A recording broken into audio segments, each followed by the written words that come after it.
इस राष्ट्रगीत के रचयिता बंकिम चंद्र चट्टोपाध्याय जी को मैं सबसे पहले उनकी स्मृतियों के लिए कोटि कोटि नमन करते हुए विनम्र श्रद्धांजलि अर्पित करता हूं। आज का यह दिन हम सबके लिए अत्यंत महत्वपूर्ण दिवस है और मैं आभारी हूं आदरणीय प्रधानमंत्री जी का, जिन्होंने पूरे देशवासियों को आजादी के आंदोलन का मंत्र बना वंदे मातरम की 150 वर्ष पूरे होने के इस दिवस को इस स्मृति दिवस के रूप में आयोजित करने के लिए देशवासियों को एक नई प्रेरणा दी। हम सब जानते हैं कि वंदे मातरम भारत के आजादी का एक अमर मंत्र बन गया था।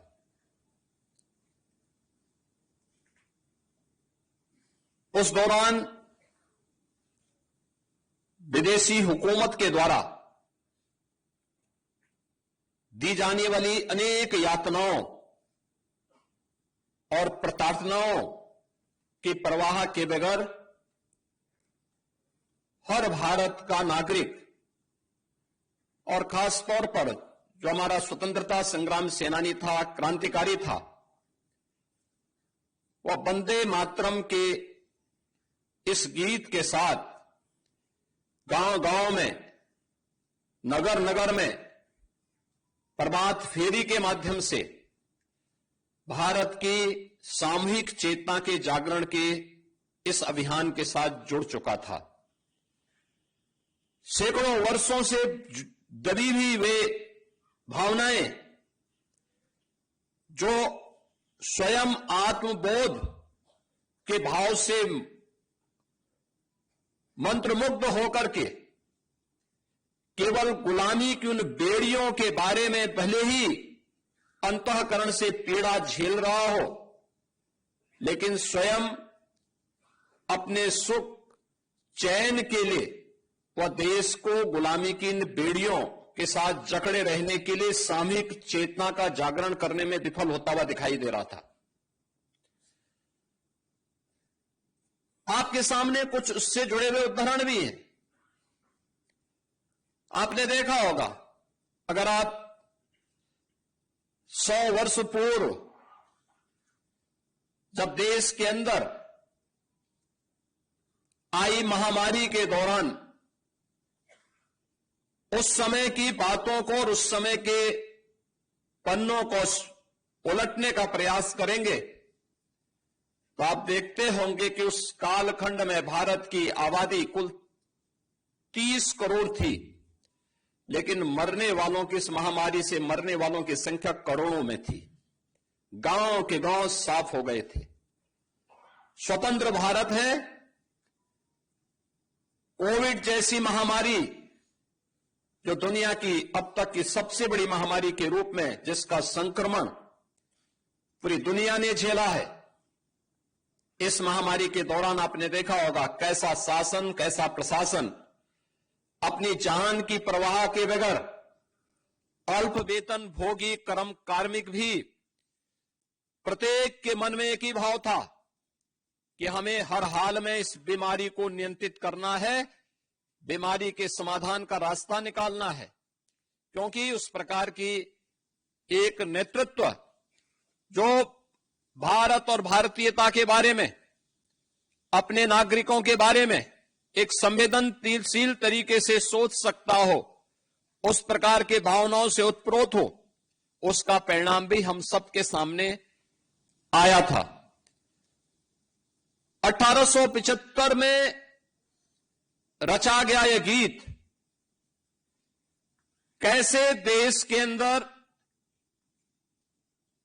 आजादी के मंत्र को आगे बढ़ाने में सफल हुआ। यह किसी से छुपा हुआ नहीं, यह केवल एक आजादी का गीत नहीं रहा। इसमें किसी एक व्यक्ति, किसी जाति, किसी मत, किसी मजहब, किसी क्षेत्र या किसी भाषा को लेकर के, अक्सर आप देखते होंगे कि इस प्रकार की रचनाओं में, इस प्रकार की कृति में किसी एक वर्ग विशेष को महिमामंडन करने का प्रयास रहता है। लेकिन वंदे मातरम इस पूरे गीत में अगर आप देखेंगे तो संस्कृत और बांग्ला की सामूहिक अभिव्यक्ति को भले ही प्रदर्शित करता हो, लेकिन इस संपूर्ण भारत को एक राष्ट्र माता के भाव के साथ जोड़ने का एक ऐसा अमर गीत बन गया जिसने भारत की शाश्वत अभिव्यक्ति को देशवासियों के सामने प्रस्तुत किया था। ये वही भाव था जो भारत का वैदिक वाक्य कहता है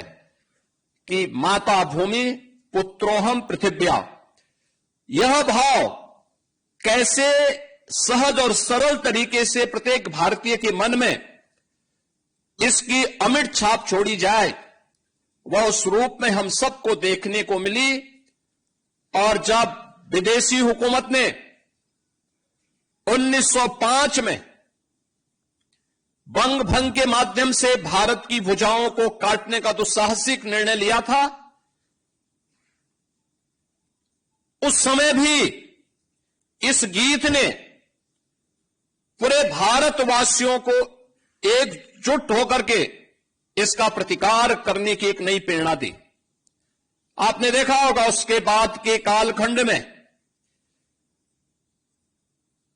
लगातार कोई भी क्रांतिकारी फांसी के फंदे को चूम रहा है, लेकिन उसके मुंह से एक ही मंत्र निकलता है, वह वंदे मातरम का। भारत की आजादी के आंदोलन के दौरान हम इस बात को देखते हैं कि जब भी कोई उस समय के स्वतंत्रता संग्राम सेनानियों ने कोई भी स्लोगन दिया, वंदे मातरम उसका हिस्सा बना। उन्होंने कोई फ्लैग दिया, वंदे मातरम उसका स्वर बना। वंदे मातरम भारत, संपूर्ण भारत की एक सामूहिक अभिव्यक्ति को प्रतिनिधित्व करते हुए पूरे देश को एकता के सूत्र में बांधने वाला एक ऐसा मंत्र बना जब व्यक्ति जाति, मत और मजहब से ऊपर उठकर के अपने राष्ट्र के बारे में भी सोच सके। राष्ट्र प्रथम के भाव के साथ हम सबकी सामूहिक अभिव्यक्ति इस राष्ट्र माता के प्रति हो, यह भाव भी हर भारतीय के मन में इस गीत ने रचने का प्रयास किया। और हम सब आभारी हैं जो प्रधानमंत्री मोदी जी ने जिसके बारे में हर भारतवासी के लिए कहा कि आप भारत की भक्ति और शक्ति के सामूहिक शाश्वत अभिव्यक्ति का एक स्वरूप है वंदे मातरम। और वंदे मातरम के इस अमर गीत के साथ उसके 150 वर्ष पूर्ण होने के उपलक्ष्य में आज हम सब न केवल इसके रचयिता बल्कि इस गीत के द्वारा, जिसे 24 जनवरी 1950 को संविधान सभा ने भारत के राष्ट्र गीत के रूप में मान्यता दी, आज उसके स्मरण दिवस के अवसर पर सामूहिक वंदे मातरम गायन कार्यक्रम के साथ हम सब यहां पे जुड़ रहे हैं।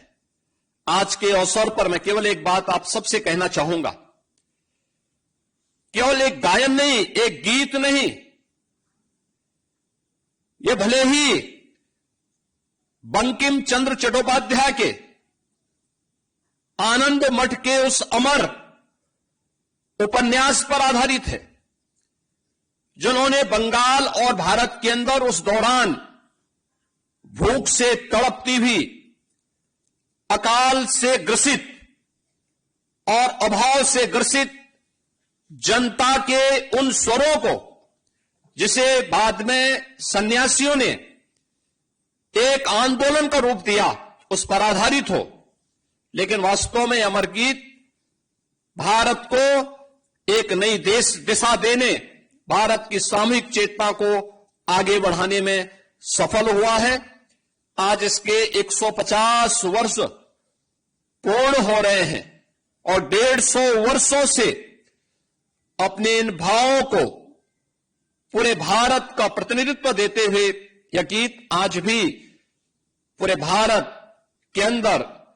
एक नई राष्ट्रीयता का भाव पैदा करने में हमेशा सफल हुआ है। हम सब वंदे मातरम का हिस्सा हो सकते हैं। यह वंदे मातरम जो किसी उपासना विधि का आग्रह ही नहीं करता, हमें किसी जाति, किसी व्यक्ति के प्रति उसे महिमा मंडन करने के प्रति आग्रही नहीं बनाता,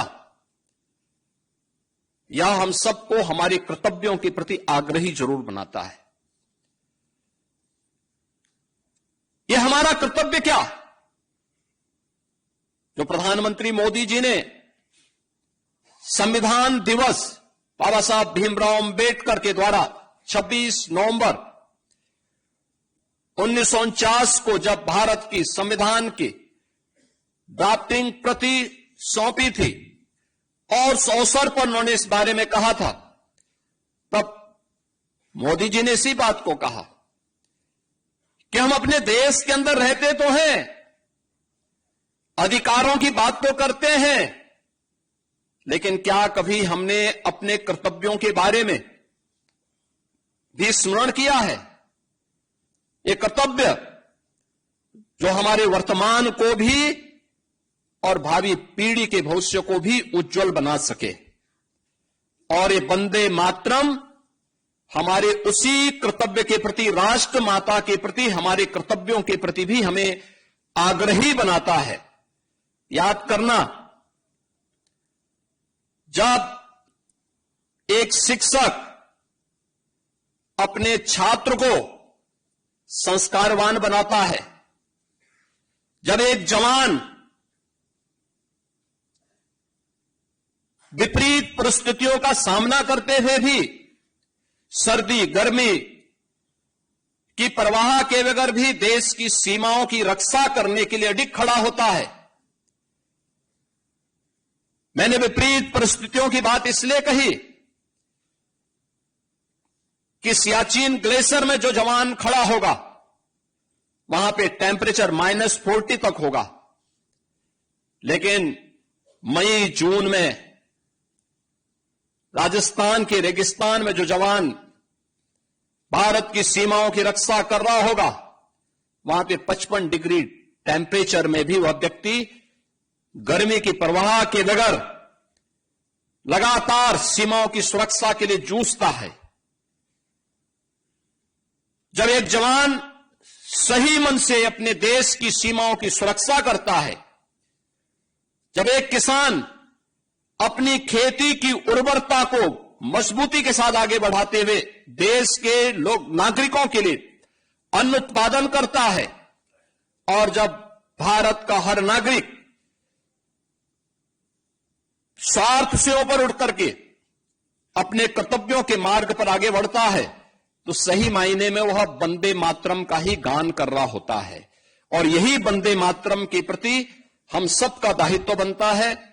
यही हमारा वंदे मातरम है। आज के इस अवसर पर